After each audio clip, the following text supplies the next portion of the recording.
Desai. Oh, sorry. No, just before you, it's Assembly Member Wilson. Sorry, apologies. You've got 25 seconds. Just it won't take that long. It's a simple question, I think.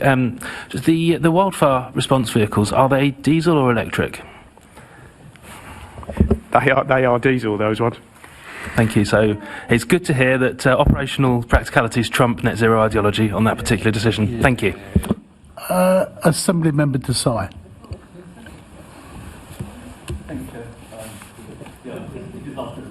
Microphone. Good afternoon, Jules and Commissioner. Commissioner, my question I think is sort of more appropriate for you to answer. So the question is, how does the London Fire Brigade work with partners and local communities to promote fire safety education? Well, we do have, so it's a combination of what we provide centrally and also what's delivered at a local level. So as I was saying before, our borough risk management plans are rooted in their local communities, which vary right across London. It's what makes this place the magical city that it is. And the challenges you face in Barnet are very different to Sutton, which are different to Tower Hamlets, and there needs to be a posture according. Now, in terms of youth engagement, the fact that we've got fire cadet units across all of our London boroughs is absolutely key to that, to making sure that we're engaging with local communities. And again, going back to the conversation we had before around the pipeline into the London Fire Brigade and making sure Londoners feel that this is a career of choice for them, the fire cadets actually offer a way into the organisation. And actually, if you are a fire cadet, there are less barriers to overcome in order to become a London Fire Brigade firefighter, which is great. But we also have a central schools team that go out and deliver community engagement work at local schools. Our local crews do a significant amount of community engagement work, both in terms of schools and with youth groups. Sitting in that local borough structure, the local structures that exist around the safety groups, and making sure we're embedded at that at a local level is the way that we continue to engage both youth engagement and community engagement more broadly.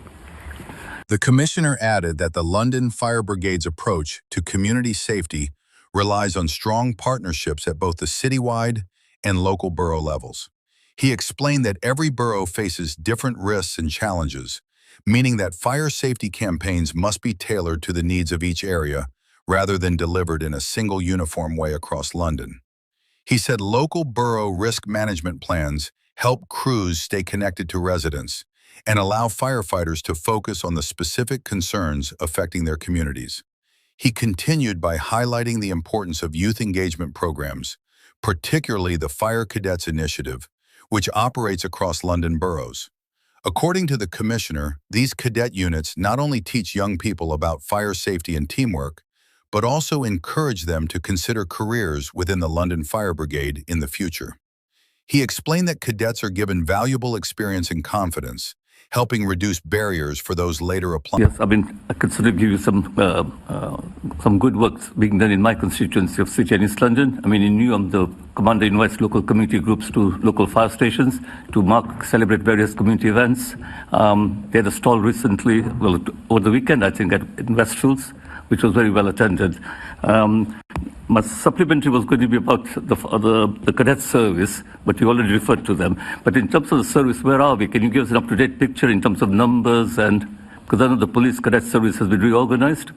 I've seen some of the cadets in action in Dagenham, and just great, along with their families coming along. So we're completely committed to the fire cadet programme and having it in every London borough, which is where we are now, and we need to continue in that investment to continue to support it, not only in terms of what it does from youth provision, but also, as I say, the pipeline into the organisation. Because actually, if you've been a London fire cadet, and actually our cadet units are very gender balanced. They look like London, and actually we want to see that as a real pathway into the organisation. So the commitment in terms of our youth engagement work is focused around our fire cadets. Now, we've had to take decisions around other youth engagement work that we've had to step away from, so things like a life course that we used to run historically, and now we're just concentrating on making sure that the fire cadet offer is where it needs to be, and long may that continue, and that's a key priority. So in terms of numbers, where are we? Each year, how many cadets do you recruit? I would need to come back to you with the exact figures. I'm more than happy to write with the exact figures of cadets and how many we've got and what that looks like on an annual basis. And how do you go about recruiting them? Through schools, through colleges, through adverts to the local press? It's a whole range of things. So it's the use of social media. There's a whole communication strategy that sits around our fire cadets units to make sure that they are seen and they are available for children and young people in the local communities to come and access. So it's a mixture of all sorts of different communication avenues to make sure that the cadets, but we have no shortage of people coming forward. I will come back with the exact figures for you, but we have no shortage in filling our cadet units, and it's seen as a really, really good thing to do. And even for those who don't necessarily see themselves having a career in the London Fire Brigade, the life skills that it provides to these young people, and it helps contribute to things like crime reduction and antisocial behaviour and a whole range of other things, is something that as a service I'm keen that we continue to provide that bigger social value than just the role that we have as our statutory function in terms of fire and rescue services. I think we have such a bigger role to play in community cohesion and giving young people a sense of belonging and purpose, and the fire cadets are the best example of that. Thank you, Commissioner. Okay, I've got some questions, so I need to go on the clock. Can I just take you back to an earlier answer you gave about the risks that we're facing and the challenges in terms of facing those risks? And you gave out some very, I think, I think it was a e-scooter bike fire a day in terms of that facing. Do you think that we are doing enough about highlighting those risks to the general public around what those potential threats are? And should we? I don't think it's the fire service alone. I think others need to do it. Should we be highlighting those lists without raising real alarm? I've always thought that we've pulled our punches on e-scooters and e-bikes, and actually that risk has grown and grown from the very early days. What's the view amongst the professionals? Well, I would certainly welcome any additional support that the London Assembly and the GLA more broadly can assist us. But I think you're right. This is a national issue for us to deal with, which is why we've concentrated our effort in two main areas, really. First of all was around the changes of legislation, because we want to see legislation, and to be fair, that's now on the statute books. What we now need to see is the secondary legislation come forward. So any assistance in continuing to lobby government to see that happen sooner rather than later would be gratefully received. Certainly from a London Fire Brigade perspective, and in the answer to Assembly Member Bakari earlier on, Charge Safe, the campaign that we've launched, has been one of our biggest successes in terms of getting the message out there around e-bikes and e-scooters. And as I said, we did a big piece of work in the run-up to Black Friday at the end of last year. But there's still an awful lot more for us to do, Chair, the truth be told. I think this is an emerging issue. If you look at those figures when I was quoting before, 20 in 2020, and now we're over 200 when we look at 2025. And because this technology has continued to evolve and develop, we know that it's an issue that's going to continue as we move forward. But it has to be regulated properly, because the technology is not going anywhere, and I appreciate that, and it's part of the overarching infrastructure of the country. But I think the more we can do to continue to highlight the risks, and people taking sensible precautions, buying off reputable manufacturers is absolutely fine. And we want to see this technology evolve, and we want to see people be able to use it safely.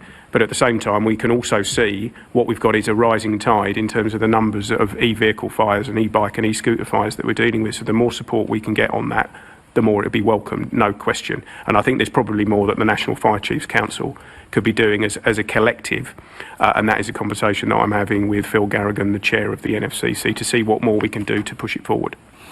So would you welcome Assembly members on all sides, if they were willing to do it, if you provided the material, to put out through their networks of alerting people to those risks and taking sensible precautions? I absolutely would, Chair. I mean, the thing is, we have got a lot of really, really good material that's hosted on our webpage at the moment, on the London Fire Brigade webpage. And funny enough, I had a meeting with a senior leader within Peabody Housing Association, and we were talking about e-bikes and e-scooters, and she was able to use some of the material that we had on her website and her particular LinkedIn page, and I can see from the reaction of that spread right across the whole housing association sector. So I think the more that we can do at that, if I can use your social media profiles and the influence that you have, we would absolutely welcome that. And a lot of the material is already there. So the Charge Safe campaign material is all hosted on our website, and the more that we can push that out there that raises that awareness to the general public, the better. Applying to become firefighters. He described the program as an important pathway into the organization and a key part of building trust with local communities. The commissioner also spoke about the brigade's schools outreach work, saying that specialist community engagement teams regularly visit schools to deliver educational sessions about fire prevention, emergency response, and public safety awareness. Alongside these dedicated teams, local fire crews themselves spend time working directly with schools, youth organizations, and community groups. He noted that firefighters often attend local events and safety meetings so residents can engage directly with emergency services and better understand how to stay safe in their homes and neighborhoods. In addition, he emphasized that collaboration with councils, housing associations, safety partnerships, and local support groups plays a major role in reducing fire risks. And to the Deputy Mayor, do you not think through the wider, different parts of this organisation that we belong to, the GLA family, are talking constantly to different interest groups? I mean, we've mentioned housing associations. We're constantly involved with those, we meet with those. Isn't there a moment in time when we should be pushing messages where we know on terms of housing providers, where they're doing storage, where they've got people in their properties, etc., etc. Shouldn't we be starting to think about what the messaging campaign, not just by the fire service, by other providers, saying, well, you play your part as well, and shouldn't the mayor be encouraging them? Yeah, the short answer is yes. I think the longer answer is some of it is done. Is it comprehensive? Can more be done? No and yes, yeah. Okay. Can we then, can I just very quickly turn round to the issue about the status of the service, the wider issues of the service? You're known for tackling fires, but do people really realise the service that you provide, not just in terms of the emergency response, but also some of those allied services? I always have a worry, and over the years, I've been part of the scrutiny of the fire service. I've been actually on the fire authority in a previous life. Do you not think that there should be some engagement of opinion formers and those folk in government, whatever parties in government at the time, to understand that type of service that you're delivering as it's changed over the years? I think that's a really fundamental point, actually, that the fire and rescue sector has evolved massively over the last sort of 30 to 40 years. The bulk of our work is actually technical rescue work. We rescue more people from technical rescue incidents than we do from fire scenarios, and that's been the case for some time now. And we are having to adapt. We're having to think differently about what we do. I think there is a broader issue around what people think when they think of the Fire and Rescue Service, or they think of London Fire Brigade particularly. What do they think of? And that's part of the employee value proposition work that we're doing in terms of our outreach, because I don't think it's already all well known in terms of the different types of incidents that we go to, the range of calls that the London Fire Brigade go to. So there's definitely something there about what more we can do to actually highlight the role of the Fire and Rescue Service and London Fire Brigade in particular, because it has changed. It's changed significantly over the last 30 to 40 years, and no doubt it will change again over the next 10 to 15. I think the last 5 to 10 years in particular, we've seen really quite radical change. We're doing things like collapse behind locked doors support to the London Ambulance Service and the Metropolitan Police, assisting other agencies. The drone technology that we're talking about, we're looking to have that shared across the piece, talking to the Commissioner of the Metropolitan Police around drones as a first responder, sharing that capability with them, because there's all sorts of uses for us as well as there is for the Metropolitan Police and the London Ambulance Service. So all of this type of work, people won't necessarily know that that's what the Fire Brigade does. So there probably is still much more for us to do in terms of a publicity campaign explaining the role of the London Fire Brigade, particularly when it comes to discussions with government around funding. I'm particularly interested in where we can step into civil defence and civil resilience. I think there's a huge opportunity for the sector to step into that space, but there is definitely more for us to do in terms of actually highlighting the work that the Fire Brigade does. And we're great value for money in terms of what you get, particularly in a global city like London. If you compare us to New York, to Paris, to Tokyo, we are considerably more modest in everything that we do in terms of what we deliver. And I think the more we can say that, the better. Deputy Mayor. Yeah, it's something that I've consistently said to the Fire Committee, that in my opinion, coming into this role, it seemed to me that over decades previously, as a nation, we got complacent about fire because, not least, all the kind of regulation, really great regulation that's been brought in, such as, the flammability of furniture, for example, reduction in smoking. We've seen a huge drop-off in those kind of fires.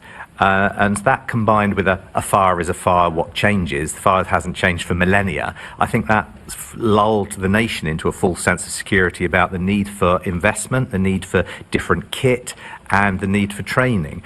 We've rehearsed a lot of issues today, whether it's be wildfires, flooding, lithium-ion batteries, which obviously are replacing the old threats with new threats, higher-rise buildings, denser buildings, and even hoarding. The brigade recorded about 1,000 incidents that are related to hoarding in 2025, the highest since 22. That we have. It's always going to move. It's always going to need more investment in kit and training. So it's absolutely vital, to your point about we do need to raise the issue, particularly in the consciousness of decision makers and government. Thank you very much. Across the capital. By remaining embedded within local community structures, the brigade is able to identify vulnerable residents, improve awareness campaigns, and respond more effectively to emerging safety concerns. He concluded by saying that maintaining strong relationships with local communities is essential not only for prevention and education, but also for ensuring public confidence in the London Fire Brigade and encouraging greater community participation in safety initiatives.